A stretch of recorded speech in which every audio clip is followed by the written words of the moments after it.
Oi pessoal, Ludmila por aqui, tudo bem? Esse é o Prosa em Família.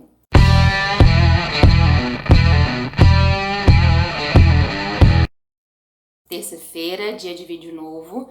Ainda que tenha havido uma flexibilização nessa questão do isolamento social, eu e a Larissa optamos por ainda essa semana manter a orientação de distanciamento e gravarmos os vídeos à distância de forma complementar, sempre pensando num conteúdo que possa trazer uma boa prosa, uma boa discussão, enriquecimento ou minimamente distração nesse momento que a gente sabe que segue complicado, né?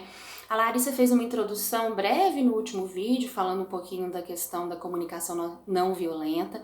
A intenção é a gente fazer uma série de vídeos que possa tratar do assunto. Talvez você não tenha ainda escutado sobre o tema. Comunicação não violenta, também conhecida por CNV. Apesar de não ser um tema novo, realmente não é um assunto muito difundido. Eu confesso que antes da ideia de falar sobre esse assunto aqui no Prosa, eu conhecia pouco sobre a comunicação não violenta, alguns vídeos no YouTube, alguns artigos acadêmicos que eu já tinha tido acesso, mas estudando para poder gravar esses vídeos, eu realmente me apaixonei pela amplitude de possibilidades que o tema oferece. E eu espero que a gente consiga de alguma forma sintetizar essas informações aqui e levar bastante conhecimento para você. Bom, a comunicação não violenta ela foi sistematizada pelo psicólogo Marshall Rosenberg e ela pode ser entendida como uma habilidade que contempla ferramentas e técnicas para aprimorar relacionamentos e promover a transformação de conflitos. O que acontece? Se a gente for pensar historicamente, tantos contextos históricos trágicos, né, ao longo aí do desenvolver, do desenrolar da humanidade, e aí eu tô me referindo à escravidão, colonialismo, imperialismo, sobreposição de poder, tudo isso fez com que a violência estivesse impregnada na nossa linguagem.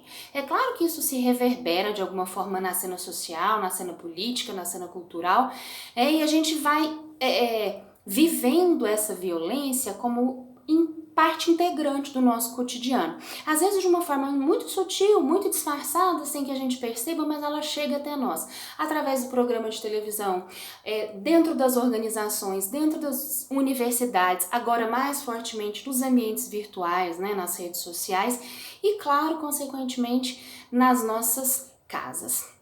E aí, o que o Marshall Rosenberg também falou? Ele chamou de comunicação alienante da vida. Então ele quer dizer com isso que gestos hostis, xingamentos, palavrões, tudo isso significa, demonstra uma desconexão muito grande de nós com nós mesmos. E isso acaba nos impulsionando a gestos violentos. Então, alienado de mim, alienado das minhas necessidades, dos meus sentimentos, eu nego ao outro a minha melhor versão. E o que eu coloco para fora de forma distorcida e por vezes violenta é aquilo que eu não consigo olhar cuidadosamente, é aquilo que me dói profundamente, é aquela minha essência para a qual eu deixo guardada aqui dentro de mim, não quero enxergar. Não enxergando, eu não posso transformar. E aí eu acabo iniciando uma comunicação com o outro de forma violenta, onde eu enxergo o interlocutor como um oponente a ser vencido. Por isso, a empatia é uma das condições estruturantes da CNV.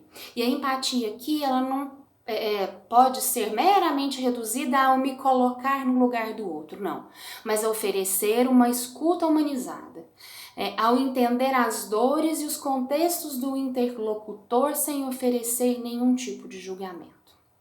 Você já parou para pensar, e aí eu faço esse questionamento para passar a bola para a Larissa.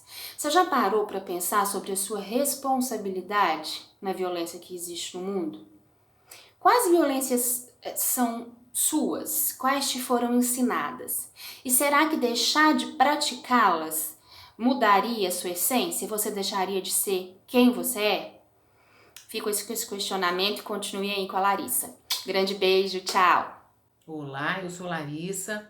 Vocês estavam conversando agora com a Ludmila, né? Ela estava falando sobre comunicação não violenta, como a gente tinha prometido. na semana passada, a ideia é começar a falar e aprofundar um pouco mais nesse assunto que eu acho que é absolutamente necessário nesse momento no Brasil, né? Como é que a gente pode conversar de fato sem usar a violência e sem provocar violência no outro. Por isso é que ela deixou essa reflexão no final, perguntando para todos nós como é que a gente contribui para a violência do nosso interlocutor com o estilo de diálogo que a gente adota. O Marshall Rosenberg vai dizer o seguinte: um dos grandes problemas, aquilo que faz com que o conflito passe a existir, é a dificuldade que a gente tem de expressar as nossas necessidades. Muitas vezes, quando a gente vai adotar um jeito de falar, quando a gente escolhe um tipo de comunicação, a gente muito mais aponta para fora do que olha para dentro, né? Do que olha para si mesmo. Então ele vai dizer, a gente muitas vezes não sabe sequer identificar o que é uma necessidade. Então um outro livro que ele tem, que se chama Vivendo a Comunicação Não Violenta, eu até citei esse livro no vídeo passado, ele vai dizer o seguinte: nas experiências que ele teve como mediador de conflitos, como conciliador, uma das coisas que ele observou presentemente é que as pessoas não sabiam falar do que era uma necessidade, elas não sabiam identificar as próprias necessidades. Então, quando ele pedia isso, né, durante a mediação, quando ele pedia fale para o seu parceiro, fale para o seu interlocutor, do que é que você precisa. A pessoa continuava apontando o defeito fora, ela continuava apontando o defeito no outro com quem ela estava conversando. Então, para a gente responder a essas questões sobre como é que a gente desenvolve diálogos, como é que a gente empreende diálogos, eu acho que é fundamental que a gente volte para um ponto anterior. Como é que eu identifico as minhas necessidades? Ou será que eu consigo estabelecer contato suficiente comigo mesmo para saber do que eu preciso e para identificar o que é meu, o que é da relação, o que é do outro, o que está no espaço do entre, o que está num espaço que é só da minha necessidade. Então, a pergunta para a gente começar a destrinchar o assunto é essa. Você saberia falar da sua necessidade numa relação qualquer que seja? Você saberia, você teria tido contato suficiente com as suas próprias questões, com os seus desejos, com os seus interesses, para identificar o que é uma necessidade e para pensar posteriormente como é que ela pode ser colocada na relação de forma não agressiva? Então nós vamos conversar sobre isso. Isso tem tudo a ver, inclusive, com a abordagem com a qual eu trabalho, que é a Gestalt terapia. Dentro da psicologia clínica, eu adoto essa vertente e aí a gente discute muito e constantemente o quanto é importante o contato. Tá? Então nós vamos seguir falando de comunicação não violenta e eu vou fazer aqui para vocês também esses links com a possibilidade clínica, né, e a possibilidade de autoconhecimento. Beleza? Vem prosear com a gente. Beijo.